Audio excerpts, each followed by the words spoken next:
Hello friend, आज की video आपके लिए बहुत ही ज़्यादा इंपॉर्टेंट होने वाली है क्योंकि आज के इस वीडियो में हम बात करने वाले हैं ऐसी दवाइयों के बारे में जो कि ब्लड प्रेशर में यूज़ की जाती हैं, अर्थात ऐसी दवाइयाँ जो कि आपके हाई ब्लड प्रेशर को लो कर देती हैं।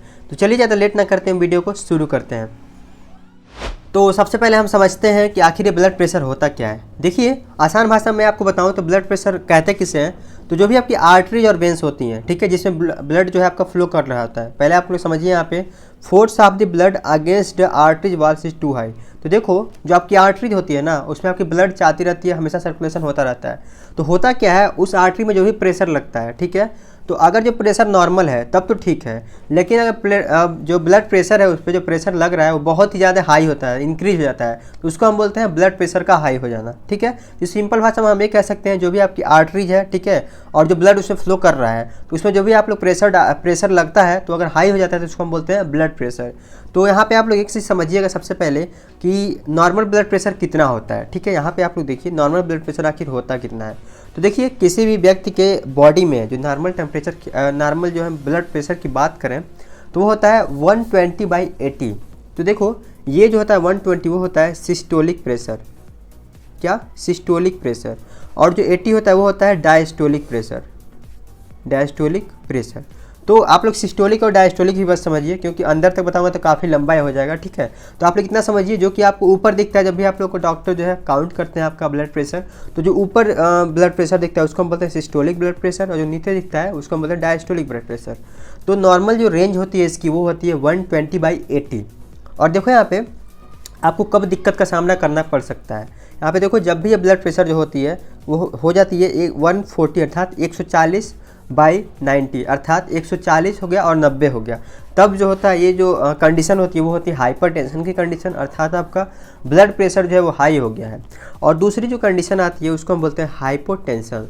देखिए, हाइपो मीन्स होता है कम होना, ठीक है, हाइपो मीन्स होता है डिक्रीज, और हाइपर मीन्स होता है इंक्रीज। तो आप लोग यहाँ पे वर्ड समझिएगा, हाइपोटेंशन। तो हाइपोटेंशन मीन्स क्या होता है, लो ब्लड प्रेशर हो जाता है। ठीक है, तो लो ब्लड प्रेशर में कौन सा ऐसा कंडीशन होता है जिसमें आपको डॉक्टर के पास जाने की ज़रूरत पड़ती है। तो देखो, लो ब्लड प्रेशर अगर होता है तो 90/60 अगर आपका सिस्टोलिक और डायस्टोलिक प्रेशर आ गया तो इस कंडीशन में आपको डॉक्टर के पास जाने की ज़रूरत पड़ सकती है। ठीक है, तो चलिए अब हम समझते हैं काजेस के बारे में, अर्थात ब्लड प्रेशर जो होता है वो किस कारण से होता है, आखिर उसके रीजन क्या क्या होता है। तो देखिए, सबसे पहले जो बात आती है वो आती है ओवर वेट। तो अगर आपका वेट जो है ओवर है, नॉर्मल वेट से अगर आपका जो वेट है वो बेसिकली ओबेसिटी की कंडीशन में, अर्थात मोटापा बहुत ज़्यादा हो गया है, तो ये एक कारण होता है आपकी ब्लड प्रेशर को हाई करने का। ठीक है, और दूसरा जो रीजन होता है वो होता है टू साल्ट इनटेक। इसका मतलब क्या हुआ, जब भी आप लोग ज़्यादा जो है नमक का प्रयोग कर लेते हो, ठीक है, टू साल्ट इनटेक मतलब आप लोग आवश्यकता से ज़्यादा अगर आप लोग नमक का यूज़ कर लेते हो, नमक खा लेते हो, तो उस सिचुएशन में भी आपको जो है ब्लड प्रेशर हाई देखने को मिल जाता है। तीसरा जो कंडीशन होता है वो होता है एल्कोहल। तो अगर आप लोग एल्कोहल का सेवन बहुत ज़्यादा मात्रा में करते हो, बहुत ही ज़्यादा मात्रा में, तो वो जो आपको कंडीशन होता है वो काजेस करता है आपके ब्लड प्रेशर को बढ़ाने में। ठीक है, तो इसीलिए जो है आपको बार बार डॉक्टर सलाह देते हैं कि अल्कोहल का यूज बिल्कुल नहीं करना है, जो भी ऐसे पेशेंट होते हैं जिनको कि हाइपरटेंशन की दवाई चल रही होती है। नेक्स्ट जो आती है काज, वो होती है मतलब कारण, वो होती है स्मोक, अर्थात अगर आप लोग स्मोक करते हो अर्थात बीड़ी सिगरेट पीते हो तो उसकी वजह से भी आपको ये हाइपरटेंशन की प्रॉब्लम हो सकती है। देखो दूसरा जो रीजन है वो है आपके ब्लड प्रेशर को इंक्रीज होने का, वो होता है डिस्टर्ब्ड स्लीप। ठीक है, डिस्टर्ब स्लीप का मतलब क्या हुआ, देखिए आज इंडिया में सबसे ज़्यादा ये प्रॉब्लम होती है डिस्टर्ब स्लीप की, अर्थात अगर बहुत सारे लोग ऐसे हैं जो कि अपनी नींद को पूरी कर ही नहीं पाते हैं। ठीक है, मतलब क्या है कि जब आप लोग नींद को पूरी नहीं करते हो तो आपकी बॉडी की जो एक्टिविटी है वो बिल्कुल सही तरीके से रेगुलर वे में काम नहीं करती है, जो एक रीज़न होती है आपके हाइपरटेंशन को इंक्रीज करने का। तो एक मेन रीजन है डिस्टर्ब्ड स्लीप, अर्थात आपको नींद को पूरी तरीके से ना लेना भी एक कारण हो सकता है आपके हाइपरटेंशन का। ठीक है, और जो सबसे मोस्ट कॉमन प्रॉब्लम है वो है टेंशन का लेना। तो देखो, अगर कोई भी व्यक्ति ऐसा है जो कि टेंशन को ले रहा है, ठीक है, टेंशन ले रहा है, तो उसकी जो बीपी है सबसे ज़्यादा इंक्रीज होती है। तो टेंशन, इसीलिए डॉक्टर बोलते हैं, क्या कहते हैं डॉक्टर, जब भी आपको दवा प्रिस्क्राइब करते हैं तो कहते हैं टेंशन नहीं लेना है। ठीक है, तो जब भी आपको ध्यान रखना है, जब भी आप लोग कोई भी अगर दवा खाओ हाइपरटेंशन की, तो उस समय आपको इन सभी चीज़ों से दूर रहना है। ठीक है, देखो जिनका ओवर वेट है उनको क्या होता है, डॉक्टर प्रिस्क्राइब करते हैं आपको क्या करना है, एक्सरसाइज करते रहना है। ठीक है, एक्सरसाइज का सलाह देते हैं डॉक्टर। तो ये सारे हो गए कॉजेज उसके। तो चलिए अब हम बात कर लेते हैं सिम्टम्स के बारे में। आखिर आपको अगर हाइपरटेंशन हो गया है, ठीक है, हाइपरटेंशन का आपको प्रॉब्लम हो गई है, अर्थात आपका ब्लड प्रेशर जो है हाई हो गया है, उस समय आप लोग कैसे कैसे पहचानोगे कि आपको जो हाइपरटेंशन हो गया है? सिम्टम्स क्या क्या आपकी बॉडी में दिखेंगे? तो सबसे पहला जो सिम्टम दिखेगा वो दिखेगा हेडेक, ठीक है। अब देखो नॉर्मल जो हेडेक होता है मतलब सर दर्द, तो इसका मतलब ये नहीं हुआ कि आपका हाइपरटेंशन हो गया, ठीक है। ये जो हेडेक की मैं बात कर रहा हूँ यहाँ पे, तो सर दर्द होने लगता है, ठीक है। आपको नॉर्मल पेन किलर से सर दर्द ठीक नहीं होता है, तो एक रीज़न हो सकता है कि आपको जो है ब्लड प्रेशर इंक्रीज हो गया है, ठीक है। तो आपको एक चीज़ ध्यान देना है, जो भी सिम्टम मैं यहाँ पे बता रहा हूँ वो थोड़े ऐसा नहीं है कि बस वही एक पर्टिकुलर सिम्टम है, ठीक है। तो ये काफ़ी ज़्यादा अगर आप लोग ज़्यादा दिन तक मेडिसिन ले रहे हो और नहीं ये सिम्टम हो रहा है, तो आपको एक बार जरूर हाइपरटेंशन की चेकअप करानी चाहिए। अब हम बात करते हैं, देखो नोज़िया, तो काफ़ी बार ऐसा होता है कि नोज़िया भी और वोमिटिंग भी होने लगती है कई कई पेशेंट को, ठीक है। हालांकि ये प्रॉब्लम बहुत कम ही होती है, लेकिन बहुत ज़्यादा पेशेंट में प्रॉब्लम देखने को मिलती है। और तीसरी जो प्रॉब्लम है नर्वसनेस, अर्थात घबराहट होने लगती है हाइपरटेंशन के पेशेंट को। देखो हाइपरटेंशन के जो पेशेंट के नंबर काफ़ी चिड़चिड़े टाइप के हो जाते हैं, ठीक है, उनको घबराहट होती है हर चीज़ से, ठीक है। डिजीनेस, ठीक है, चक्कर आ जाना, चक्कर उनको आती रहती है, चलते रहेंगे तभी उनको चक्कर आ जाएगा, ऐसे आंखों के सामने अंधेरा सा छा जाता है, ठीक है। तो ये सारे सिम्टम्स होते हैं।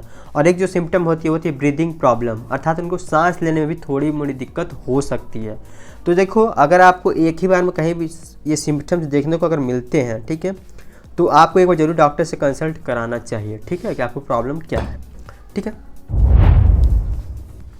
तो दोस्तों अब हम बात करते हैं हाई ब्लड प्रेशर के स्टेजेस के बारे में, अर्थात इसे कौन कौन से स्टेजेस हैं, कौन कौन सा स्टेज ऐसा होता है जिसमें कि आपको डॉक्टर के पास बिल्कुल चला जाना चाहिए। तो हम स्टेज की यहाँ बात करते हैं कि माइल्ड स्टेज कौन सा होता है, नॉर्मल स्टेज कौन सा होता है, क्रोनिक स्टेज कौन सा होता है, जिस समय आपको डॉक्टर से जाकर मिलना चाहिए, ठीक है। तो यहाँ पे देखो सबसे पहले स्टेज जो है हाइपरटेंशन की है, ठीक है, माइल्ड मतलब बिल्कुल जो है आपको कम बोलते हैं ना कि बहुत ही अभी स्टार्टिंग का फेज़ है, ठीक है। तो उस कंडीशन में क्या होता है, वो जो आपका सिस्टोलिक प्रेशर है वो 130 से, ठीक है, 130 से लेकर 139 तक, और डायस्टोलिक प्रेशर जो होता है 80 और 90 के बीच में रहता है। तो अगर मान लो आपका ब्लड प्रेशर जो है वो ऐसे समझो 130, ठीक है, 130 से लेकर 139 तक आपका सिस्टोलिक प्रेशर है, और अगर हम डायस्टोलिक प्रेशर की बात करें तो वो 80 से लेकर के 89 तक आता है। तो ये जो कंडीशन होती है माइल्ड कंडीशन होती है, ठीक है। इस कंडीशन में आप लोग अगर अपने रेगुलर रूटीन को सही कर लेते हो, या तो आप लोग थोड़े बहुत नमक को खाना कम कर देते हो, ठीक है, रेगुलर एक्सरसाइज को स्टार्ट कर सकते हो, तो ये जो है आपका ये प्रॉब्लम जो है वो सही हो जाता है, ठीक है। ये बहुत ही माइल्ड हाइपरटेंशन की प्रॉब्लम है। दूसरा जो स्टेज है वो है मॉडरेट, ठीक है। अब देखो ये मॉडरेट का मतलब क्या हुआ, मॉडरेट मीन्स होता है कि यहाँ पे देखो अगर आपकी जो प्रेशर है, जो सिस्टोलिक प्रेशर है वो 140 हो और डायस्टोलिक प्रेशर वो 90 हो, या तो इससे ज़्यादा हो रहा है, ठीक है, तो एक मॉडरेट की कंडीशन होती है, ठीक है। और जो सबसे ज़्यादा जो क्राइसिस आती है, आप लोग एक तरह से बोले क्रोनिक हो जाती है, क्रोनिक डिजीज तो एक तरह से है ये हाइपरटेंशन, तो ये होती है इमरजेंसी बिल्कुल, ठीक है। उस समय क्या होता है आपकी जो ब्लड प्रेशर है, ठीक है, वो 180 से 120 तक हो जाती है, अर्थात आपका सिस्टोलिक प्रेशर है वो 180 और डायस्टोलिक प्रेशर 120। आप समझ रहे हो, ये बहुत ही क्रोनिक सिचुएशन होती है इस समय, ठीक है।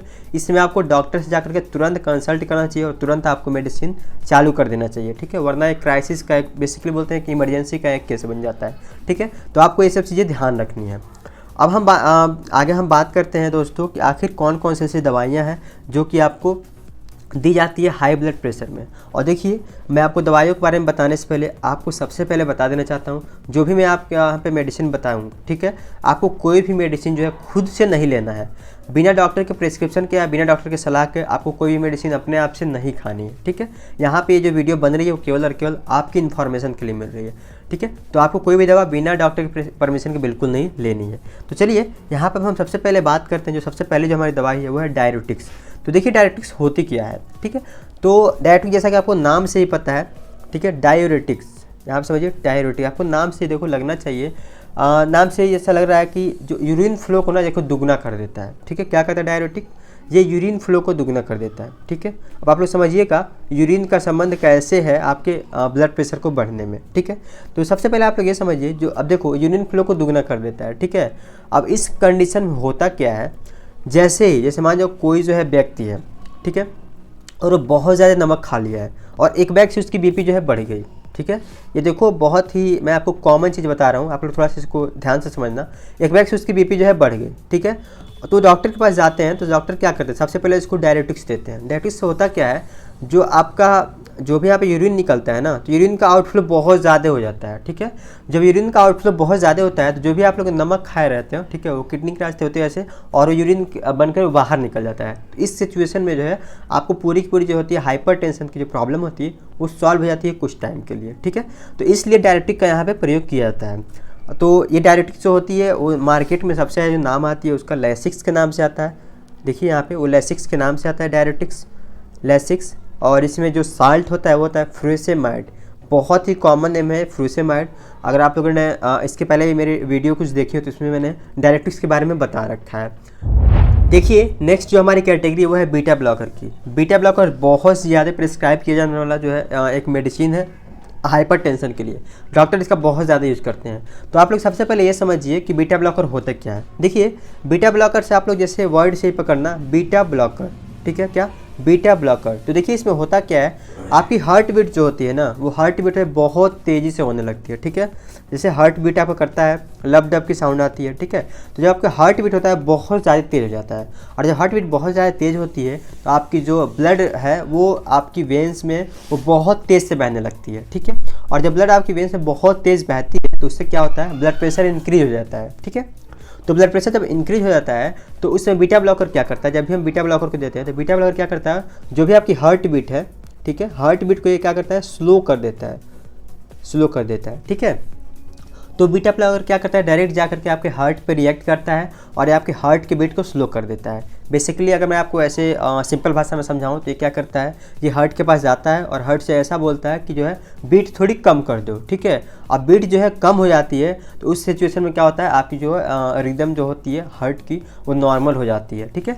तो बीटा ब्लॉकर इस तरीके से उपयोग में लाया जाता है। अब हम बात करते हैं बीटा ब्लॉकर में कौन कौन सी ऐसी मेडिसिन है जो कि अवेलेबल है मार्केट में। तो देखिए एटिनोलॉल जो होता है वो बीटा ब्लॉकर के नाम से जाना जाता है, जो कि आपको मेडिकल स्टोर में आसानी से मिल जाता है, ठीक है। ये जो ब्रांड नेम है उसका हिप्रेस 50 के नाम से आता है, ठीक है।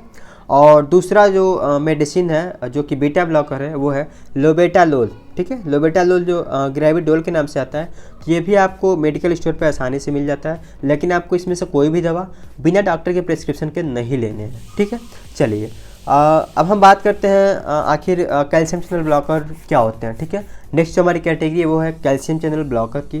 तो देखिए कैल्शियम चैनल ब्लॉकर कैसे काम करते हैं, बेसिकली करते क्या है, हमारे जैसे हम लोग जो भी दवा लेते हैं कैल्शियम चैनल ब्लॉकर होते हैं, तो जैसे हम लोग लेते हैं, ठीक है, तो वो क्या करते हैं, कैल्शियम चैनल को जा करके ब्लॉक कर देते हैं, ठीक है। जिसकी वजह से क्या होता है, आपका जो ब्लड प्रेशर हो जाता है वो कम हो जाता है, ठीक है। तो ये बेसिकली कैल्शियम चैनल ब्लॉकर के नाम से जाने जाते हैं। इसमें जो दवा आती है आपको मार्केट में जो इजीली मिलती है वो मिलती है एम्लोडिपिन, ठीक है। और दूसरी जो मेडिसिन आती है वो आती है निफ्डिपिन के नाम से। तो ये दोनों जो मेडिसिन होती हैं वो कैल्शियम चैनल ब्लॉकर होती हैं। देखिए जो भी आप लोग हाइपरटेंशन की दवा यूज़ करते हैं ना, वो अलग अलग कैटेगरी की होती है। आप देखना जब भी आप लोग डॉक्टर के पास जाते हो, डॉक्टर पहले आपको कुछ टेस्ट लिखते हैं, ठीक है। टेस्ट लिखने के बाद ही आपको दवा प्रिस्क्राइब करते हैं। ऐसा नहीं है कि आप गए और डॉक्टर आपको एम्लोडिपिन दे दिए, ऐसा बिल्कुल नहीं होता है। आपको पहले टेस्ट लिखेंगे और वो प्रॉब्लम को ढूंढेंगे आखिर किसकी वजह से आपकी ब्लड प्रेशर जो है हाई हो रही है। अब जैसे मान जाओ अगर आपकी ब्लड प्रेशर जो है कैल्शियम की वजह से हाई हो रही है, ठीक है, या तो बीटा मतलब हार्ट बीट की वजह से हाई हो रही है, तो उस तरीके से आपको वो दवा दी जाती है, तब जाकर आपकी जो प्रॉब्लम ठीक हो जाती है, ठीक है। चलिए अब नेक्स्ट जो कैटेगरी हमारी वो है रेनिन इनहिबिटर की, ठीक है। देखो रेनिन इनहिबिटर क्या होते हैं। रेनिन इनहिबिटर आप लोग नाम से ही समझना है, रेनिन मतलब जो सबसे ज़्यादा यूज़ की जाती है मेडिसिन वो आती है टेलमिसार्टन 40 के नाम से। देखिए टेलमिसार्टन में कई सारी कंपोजिशन आती है, टेल्मा 20 के नाम से भी आती है, और टेल्मा 80 के नाम से भी आती है, 20 के नाम से भी आती है, और 40 के नाम से भी आती है, ठीक है। तो डिपेंड करता है कि आपको कितना ज़्यादा सीरियस केस है, उस समय आपको डॉक्टर कौन सा डोज जो है प्रीफर करते हैं, ठीक है। और रेनिन इनहिबिटर में कैप्टोप्रिल भी आती है, तो कैप्टोप्रिल आपको कैप्टोप्रिल के ही नाम से मिलती है, ठीक है। ये भी कई सारे एमजी में अवेलेबल होती है। देखिए नेक्स्ट जो हमारी कैटेगरी वो है रेमिप्रिल। तो देखो रेमिप्रिल जो टैबलेट होती है वो क्या करती है, आपके हाइपरटेंशन को, हार्ट फेलियर को और स्ट्रोक को, इन तीनों को जो है वो कम कर देती है। अगर हाइपरटेंशन है तो उसको भी ये ख़त्म कर देती है, हार्ट फेलियर हो गया है तो उसमें भी ये काम आती है, और स्ट्रोक में भी काफ़ी ज़्यादा यूज़ किया जाती है। तो ये तो थी कुछ मेडिसिन जो कि आप लोग देखें कि हाइपरटेंशन में जो है ये सारी की सारी मेडिसिन यूज की जाती हैं। अगेन मैं आपसे फिर कह रहा हूँ, ये जो वीडियो मैं बना रहा हूँ वो आपकी इन्फॉर्मेशन के पर्पज़ से है। आपको इसमें से कोई भी दवा बिना डॉक्टर के प्रिस्क्रिप्शन के बिल्कुल नहीं लेने हैं। तो आई होप कि आपको ये वीडियो पसंद आया होगा। वीडियो पसंद आया हो तो चैनल को प्लीज़ सब्सक्राइब कीजिएगा, वीडियोज़ को लाइक कीजिएगा, शेयर भी कीजिएगा अपने दोस्तों के साथ। और देखिए, अगर आप लोग कोई पर्टिकुलर टॉपिक पे वीडियो चाहते हैं तो आप लोग कमेंट बॉक्स में ज़रूर जो टॉपिक लिख दीजिएगा। मैं अगली जो वीडियो है उसी पे लाने की पूरी कोशिश करूँगा।